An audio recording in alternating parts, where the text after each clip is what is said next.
তরঙ্গ audio story teller চ্যানেলে আপনাকে স্বাগত। আজ আমাদের জন্য গল্প পাঠিয়েছেন বর্ধমান থেকে ধৈর্যটি চট্টোপাধ্যায়। ধৈর্যটি চট্টোপাধ্যায় বর্ধমান জেলার এক গ্রামের সূচনা জীবন ও শিক্ষার।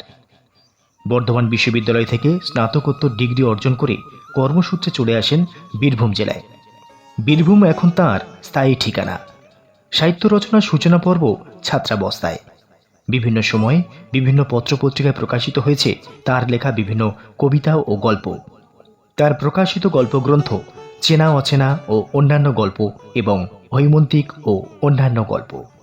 আজ আমরা বেছে নিয়েছি লেখকের চেনা অচেনা ও অন্যান্য গল্প থেকে একটি গল্প, পরবাসী। গল্প পাঠে আমি সুব্রত। মা ও স্ত্রীর ভূমিকায় সাইমা। আমাদের পরিবেশনগুলি যদি আপনাদের ভালো লেগে থাকে তাহলে আমাদের চ্যানেলটি লাইক, শেয়ার ও সাবস্ক্রাইব করতে পারেন। আপনাদের মূল্যবান মতামত আমাদেরকে অনুপ্রাণিত করবে। তাহলে শুরু করা যাক আজকের গল্প, পরবাসী।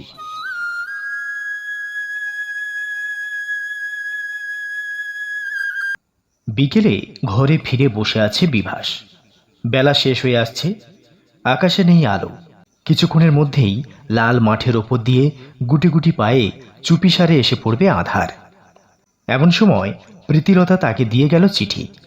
চিঠির বক্তব্য প্রীতিলতার পড়া। তার মুখ থেকে শুনলেও বিভাস একবার পড়ে নিয়ে তড়িঘড়ি করে বেশভূষা পাল্টে নিয়ে বেরিয়ে পড়ল। কাঁধে সেই অফিস ব্যাগ। যাবার পথে ডেকে নিল বাপিকে। বাসস্ট্যান্ডে যেতে যেতে বলে ফেলল সব, দিল চিঠিটা। স্ট্যান্ডে পৌঁছে দুজনেই কিছুক্ষণ নির্বাক। বাপি জিজ্ঞাসা করল, কি করবি? বিভাস বললে, খবরটা দিতে প্রথমে দিদির বাড়ি, তারপর কাল সকালে বাড়ি। এমন সময় গাড়ি এসে গেল। পিছনের সিটে বসে বসে ভাবে বিভাস, কত পথ তো চলা হলো, চড়াইয়ের আর শেষ নেই। কলেজ জীবন থেকে একা, তার আগে থেকে শুরু হয়েছে একা চলা। মা, বাবা, ভাই, বোন সবাইকে ছেড়ে চলা।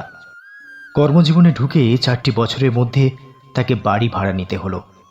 চেয়েছিল উপার্জন আর সুখ ও শান্তি, কিন্তু বিধাতার পরিহাস, মায়ের হৃদরোগে সে স্থানান্তর হলো। এবারও তাই, দ্বিতীয়বার। প্রথমবারের চেয়েও সংকটময়। একদিকে সন্তান সম্ভবা স্ত্রী, অন্যদিকে হৃদরোগে আক্রান্ত মা। মনের উথাল পাতাল অবস্থা।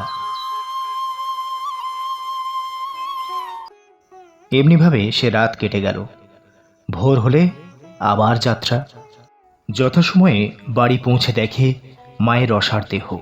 ডাক্তার দেখে গেছেন, ওষুধও পড়েছে। মুমূর্ষু মাকে দেখে ক্ষণিকের জন্য বিচলিত হয়ে পড়ল বিভাস। নিজেকে কোনো ক্রমে সংযত করে নিয়ে ওষুধপত্রের খোঁজখবর করে দিনের আহারের ব্যবস্থায় লেগে গেল। বাড়িতে রয়েছে বোন, তার উপর রেখে দিল মায়ের দায়িত্ব। মনে মনে ভাবে, একটা মেয়ে মানুষের দরকার। মায়ের দেখাশোনা, যাবতীয় কাজ, খাওয়ানো, কত কাজ, এ তো পুরুষের দ্বারা সম্ভব নয়। বোনকে ডেকে বলে, তুই দেখিস, আমি আজ যাবো তোর বৌদিকে দেখতে, তারপর আবার কাল আসবো। হ্যাঁ দাদা, তুই না এলে বাবার দ্বারা কিচ্ছু সম্ভব হবে না। তুই একা কি করে কি করবি? এদিকে আমারও বাড়িতে তোর ভগ্নিপতি ছোট বাচ্চাগুলো আর তার বৃদ্ধা অথর্ব মাকে নিয়ে রয়েছে, সেই বা কি করছে কে জানে। সকালে স্নানটুকু সেরে বিভাস চলল বাস ধরতে। এখন থেকে তার খাওয়া দাওয়া যত্রতত্র। রাত কাটানো শ্বশুরবাড়িতে একদিন, পরের দিন নিজের বাড়ি, ঠেকায় পড়লে ডেরায়। এইভাবে চলতে চলতে কিছুদিন পর বিভাসের বউয়ের ঘটল অন্য বিপদ। শারীরিক দুর্বলতার জন্য সন্তান জন্মানোর পর সে ঘন ঘন অজ্ঞান হতে থাকে। বিশেষজ্ঞ ডাক্তার দেখিয়ে অর্থ ব্যয় করে সুস্থও করল বউকে, কিন্তু মনের মধ্যে রয়ে গেল একটা কাঁটা। থেকে থেকে সেটি বেঁধে তার বুকে। মায়ের কষ্টের চিন্তা, এই পীড়িতা মাকে সুস্থ করা সাধ্যাতীত। ক্রমশ আরোগ্য লাভের পর সপরিবারে ফিরে এলো বাড়িতে। এখন তার ঘরে নতুন ছোট্ট সদস্য, অম্লান উজ্জ্বল মুখ। মনে ভাবে বিভাস, কি তফাৎ বেদনাক্লিষ্ট বলিরেখাপূর্ণ মায়ের মুখ আর অন্যদিকে নিষ্পাপ অভিজ্ঞতাহীন সরল সন্তানের মুখ। আশ্চর্য মিল। কত অসহায় এরা, অবলম্বন ছাড়া চলতে পারে না এরা। চিন্তা তার উভয়কে স্বাবলম্বী করে তোলা। ওইসব ভেবে একদিন মাকে বলল, আচ্ছা মা, তুমি তো ডাক্তারের কথা মতো হাত পা নাড়াতে পারো, আস্তে আস্তে চলো, অভ্যাস করো, দেখবে সব ঠিক না হলেও অনেকটা ঠিক হয়ে যাবে। আমি পারবো না, আমি চেষ্টাও করব না। না, চেষ্টা তো সবাইকে করতে হয়। নিজের কিছু কাজ মানে একান্ত নিজেরটুকু তো তাহলে করতে পারবে বলো? তোরা আমাকে আবার খাটাবার চেষ্টা করছিস।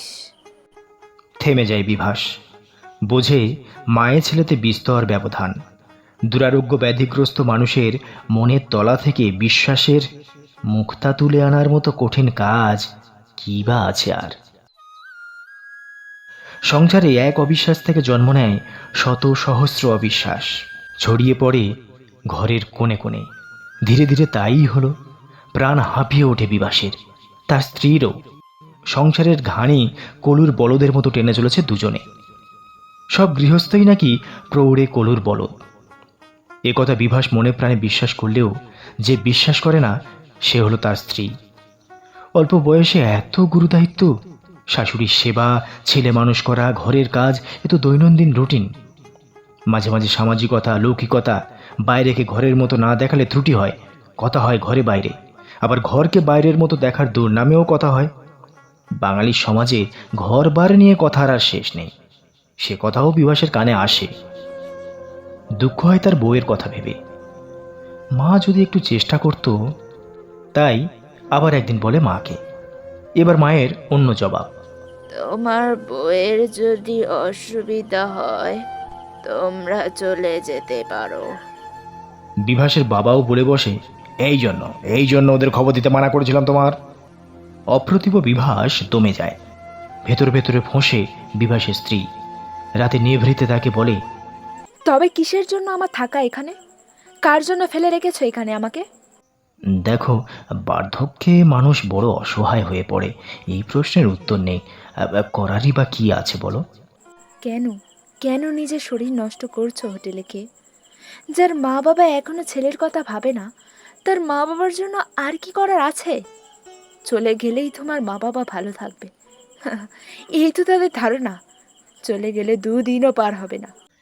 ঠিকই বলেছ, কে দেখবে? বাদ দাও ও কথা। শোনো, তোমার এক কথা কিভাবে এড়াবে? একা দ্বারা হয় না, তোমার মা বাবাকেও চেষ্টা করতে হবে। তোমার মা পাড়াপড়শির কাছে বলবে কোনো যত্ন হয় না, এত করেও এই প্রাপ্য। চুপ করে বসে থাকলে এরকম চিন্তা আসবেই। হুম, বইটই পড়লে মনটা ভালো থাকতো। না, তা করবেন না। তাহলে খবরদারি কে করবে? ঠাকুর দেবতার বই পড়লেও পারতো, সে মতিগতি নেই। কেন? মা তো দীক্ষা নিয়েছে, আগে পুজো অর্চনার পাঠ ছিল। দীক্ষিত হয়নি তোমার মা। গুরুকে মনে মনে প্রণাম তো দূরের কথা, এখন লোকাচারও ভুলতে বসেছে। ধীরে ধীরে রাত বাড়ে। ক্লান্ত হয়ে ঘুমিয়ে পড়ে তারা।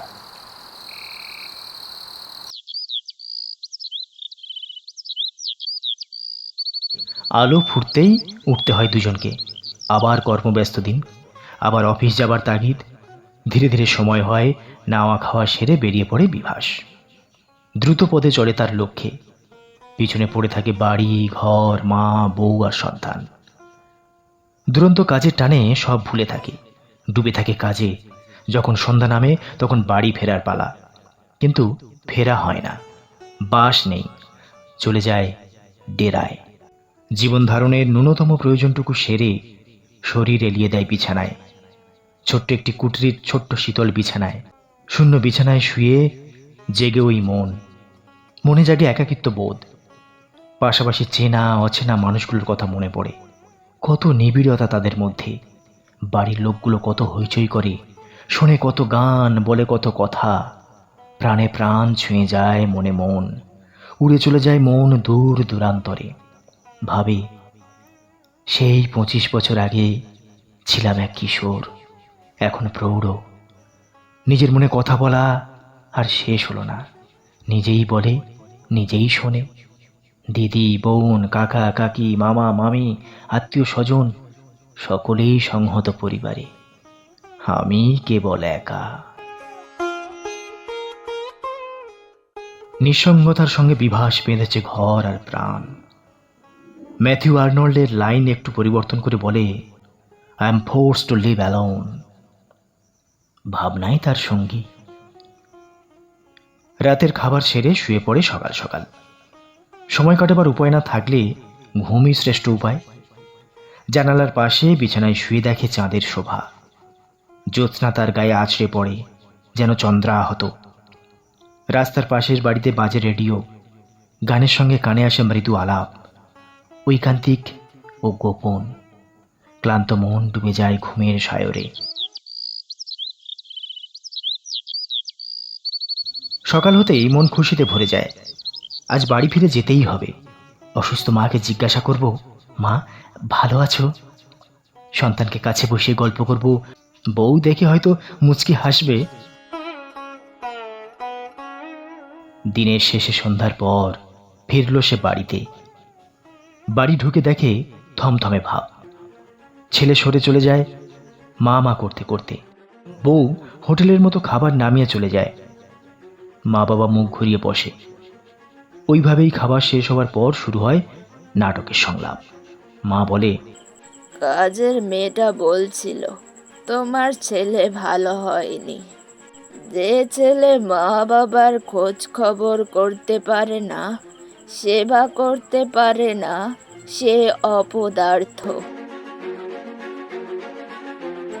তোর বোনেরাও তাই বলে।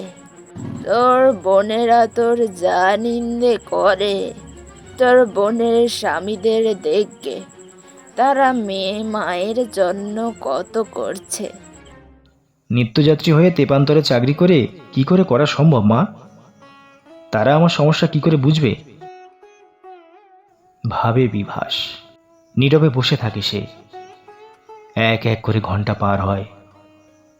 শোবার বিছানায় সংলাপ শুরু হয় স্ত্রীর।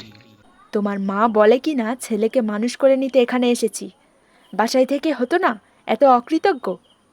আমার ছেলেকে তোমার মা তো কোলেই নিতে পারে না, বাবাও সামলাতে পারে না, কি করে বলে। ওহ, ছেড়ে দাও না। ওসব নিয়ে মাথা ঘামালে তুমি অসুস্থ হয়ে যাবে। ওই এক কথা এড়িয়ে যাও আর ছেড়ে দাও। তোমার বাড়ি আসার দরকার নেই। কে?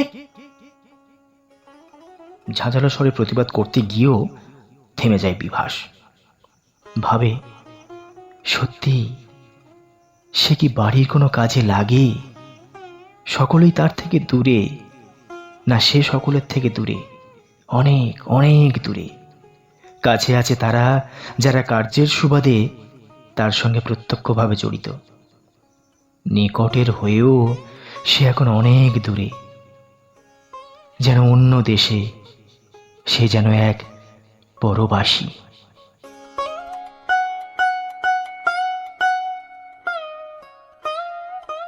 শেষ হলো আজকের গল্প পরবাসী। রচনা ধূর্যটি চট্টোপাধ্যায়। গল্প পাঠে আমি সুব্রত। মা ও স্ত্রীর ভূমিকায় সাইমা। আমাদের গল্পগুলি যদি আপনাদের ভালো লেগে থাকে তাহলে আমাদের চ্যানেলটি লাইক, শেয়ার ও সাবস্ক্রাইব করতে পারেন। আপনিও যদি চান আপনার লেখা কোনো গল্প আমরা অডিও আকারে প্রকাশ করি, তাহলে আমাদের সঙ্গে যোগাযোগ করতে পারেন।